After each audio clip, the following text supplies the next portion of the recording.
বিসমিল্লাহির রহমানির রহিম। সুপ্রিয় দর্শক, আসসালামু আলাইকুম। কথা বলবো বাংলাদেশের বট বাহিনী নিয়ে। বাংলাদেশে একটা বাহিনী আছে, বট বাহিনী।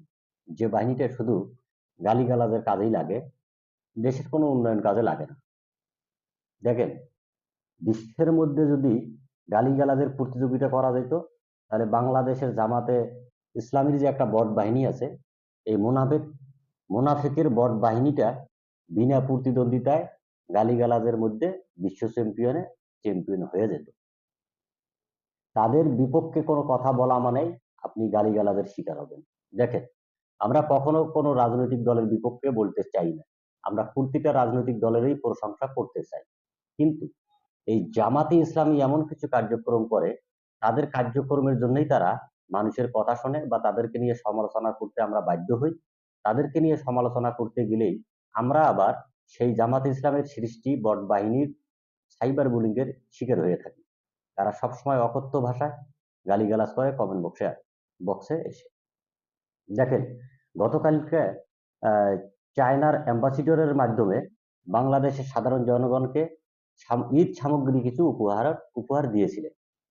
সেই ঈদ সামগ্রী উপহার দেওয়ার সময় ঢাকা 15 আসনের নির্বাচিত এমপি হিসাবে জামাতের আমির ডক্টর শফিকুর রহমানকে অতিথি করে ডাকা হয়েছিল।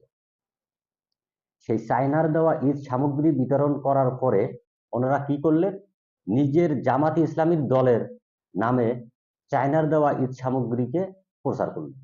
তাতে কি হলো, চায়নার অ্যাম্বাসিডর প্রতিবাদ করে একটা বিবৃতি দিলেন।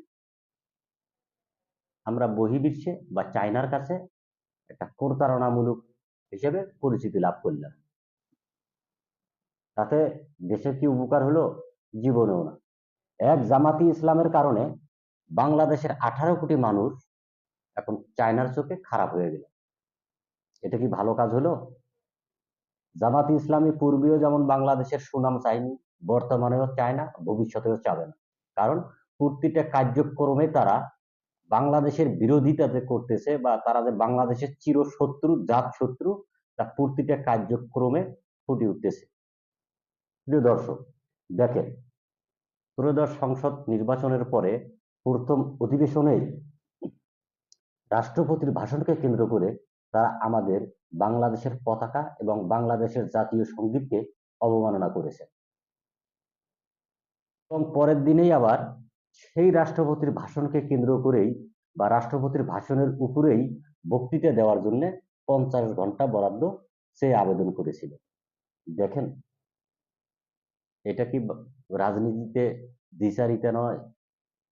এটা কি বাংলাদেশের নতুন রাজনৈতিক বন্দোবস্ত? এই বিষয়গুলো নিয়ে এনসিপির নেতা নাসিরুদ্দিন পাটোয়ারি সাহেব কি কোনো কথা বলেছেন? দেখেন, ওরা একটি বিবৃতি কি দিয়েছে যে চায়নার দেওয়া ঈদ সামগ্রী নিজের দলের নামে চালিয়ে তারা ভুল করেছে? দিয়েছে? দেয় নাই। তার মানে ওরা যাহা করবে তাহাই সঠিক, ওরা যাহা বলবে তাহাই সঠিক। সমর্থন দিবেন, আপনি ভালো মানুষ, সমর্থন দিবেন না, সত্যটা বলবেন, আপনি ওদের চোখে খারাপ হয়ে যাবেন এবং ওদের যে সৃষ্টি বট বাহিনী আছে সেই বট বাহিনীর মাধ্যমে সাইবার বুলিং এর শিকার হবে। দেখেন, আমরা 1971 সালেও রাজাকার বাহিনীর কাছে, পাক বাহিনীর কাছে মাথা নত করিনি, এখনো করব না, সামনেও করব না। আমরা স্পষ্ট করে বলে দিতে চাই, বাংলাদেশের জামাতি ইসলামীকে রাজনীতি করতে গেলে তাদের স্বভাব চরিত্র বদলাতে হবে, জনগণের স্বার্থে কাজ করতে হবে, মাথা নিচু করে রাজনীতি করতে হবে। ভালো থাকবেন। আসসালামু আলাইকুম।